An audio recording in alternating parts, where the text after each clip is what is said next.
So let's face it, refunds suck. And in this video, I want to talk to you about some things that are happening with refunds that are going to be different for many of you. And also I'm going to share with you my refund experience. Actually, I had two of them today and they both suck. So without any further ado, let's go.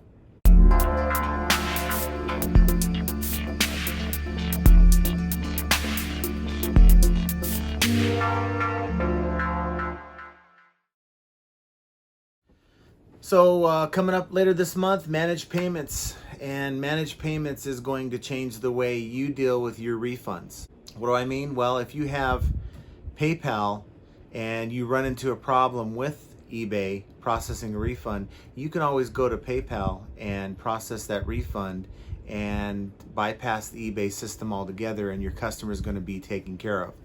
Well, with Managed Payments, it's not that easy. In fact, if you come across an issue or a glitch or a problem, and they've been happening, I've had about 3 or 4 of them since September, they're frustrating, and you're gonna have to reach out to eBay because there is no workaround as if you would simply just by going to PayPal to resolve the refund.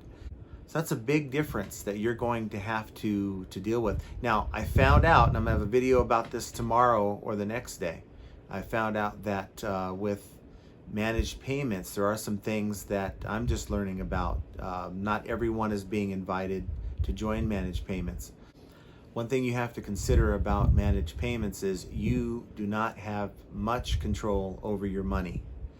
The only control you have is the frequency of your payments, so you can get your payments either on a daily or a weekly basis. But beside that, you're not going to have the control that you had with your PayPal funds. So it's something to really keep in mind. The money from a return, if you have a return with Managed Payments, that money is immediately frozen. So that customer, they open up a return, and we give 30-day returns through eBay. So if you have a customer that returns that item on the 30th day, that money is placed on hold and you have no access to it with Managed Payments during that entire 30-day period. Whereas you have access to it, can actually use that money with PayPal. So for those of you who did not get an invite to switch over to Managed Payments, we were all under the impression, at least I was, that Managed Payments was going to roll out for everyone later this month. If you had an invite, and it's really not an invite, it's basically saying your account's been tagged, you need to set up Managed Payments. Otherwise, you won't be able to sell on this platform. You are going to have to understand that these things are going to affect you and your account. For those who did not get the notice to switch, well, lucky you. And so you have a few more months, as it seems, a few more months to use PayPal and have control over your money. So just kind of keep that in mind. But a video I will put out either tomorrow or the next day to kind of give you some more information on some things that I found out recently through your replies to my videos, but also some reading I've done as well. So I wanted to show you, I sold a set of clippers and they still have hair on them. It's kind of disgusting. You sell a customer a brand new set of anything, and it's really demoralizing when you have to take a return. But it's even more demoralizing. This customer received the item. The customer sent me positive feedback stating that this item worked great. And that was the actual words in their positive feedback. So I wasn't expecting a return. About a week and a half later, I get a return request stating that these clippers aren't working. So, it looks like they opened up a few of the bags inside. I've cleaned up these clippers after receiving them. These clippers had a clump of light brown hair in the blade, and it was quite disgusting, to be honest with you. And given the times that we're living in, nobody wants to receive a return where they have human hair and who knows what all over the item.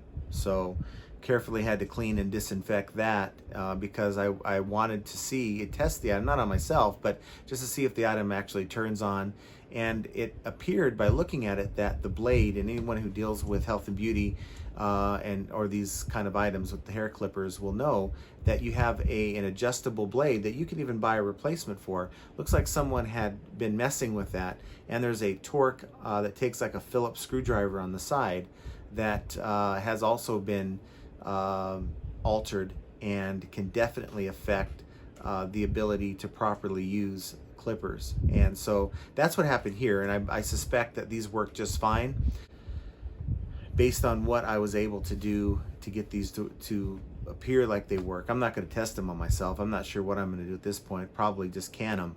But definitely, as you notice, I don't have retail packaging. I sent this item, I sold this item as a new item, really an open box item in new condition, meaning that this item had a retail box. Well, they never returned the retail box.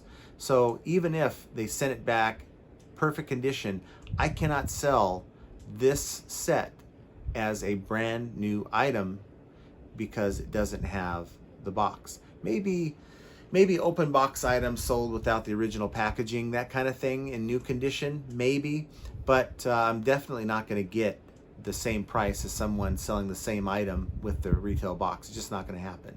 So with my top rated seller refund tool, I will consider deducting up to 50% off the refund. Here's the problem, and this is why this is such a pain and a headache. When the customer sent their request for a return, I purchased my return label on Pirate Ship using the cubic rate shipping. Now I do that because it's cheaper than what eBay will charge for a return label.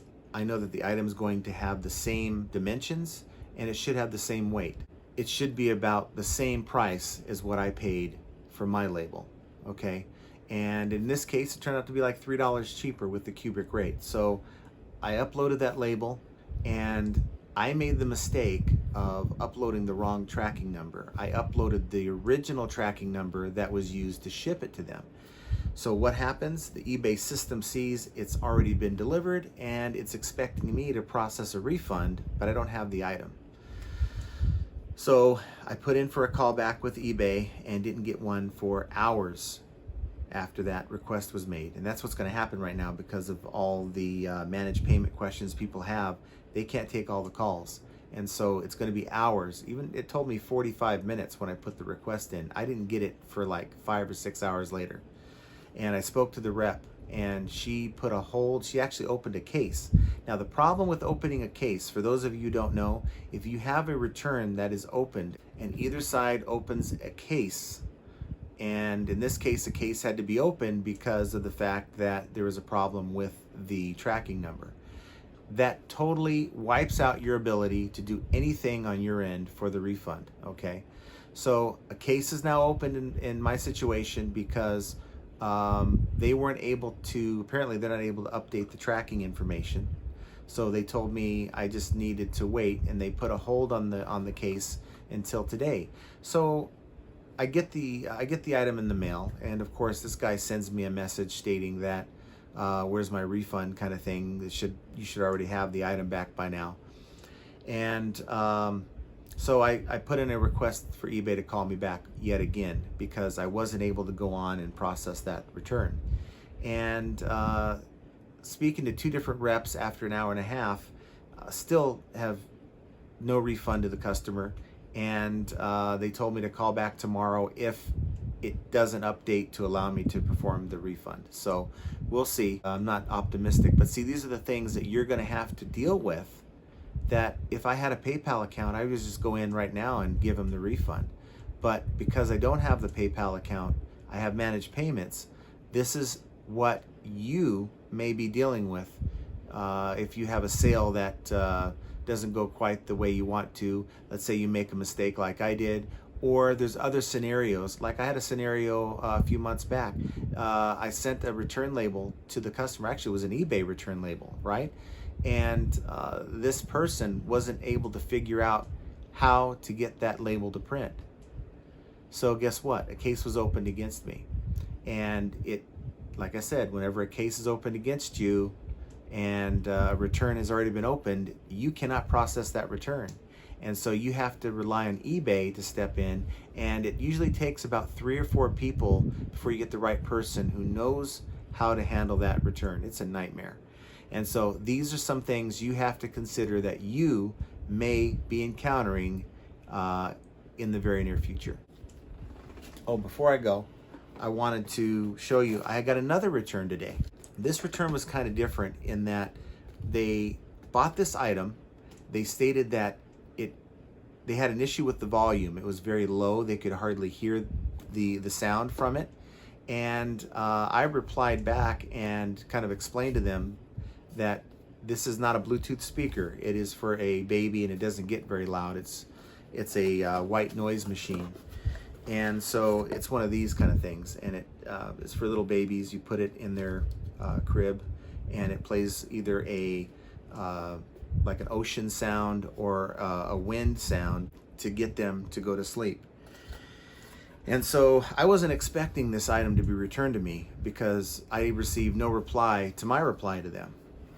Yet I get this in the mail today, right? And again, no return retail packaging, okay? Just this box.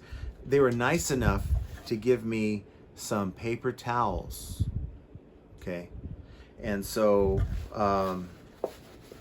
yeah, I don't know what this is about, but come on, guys.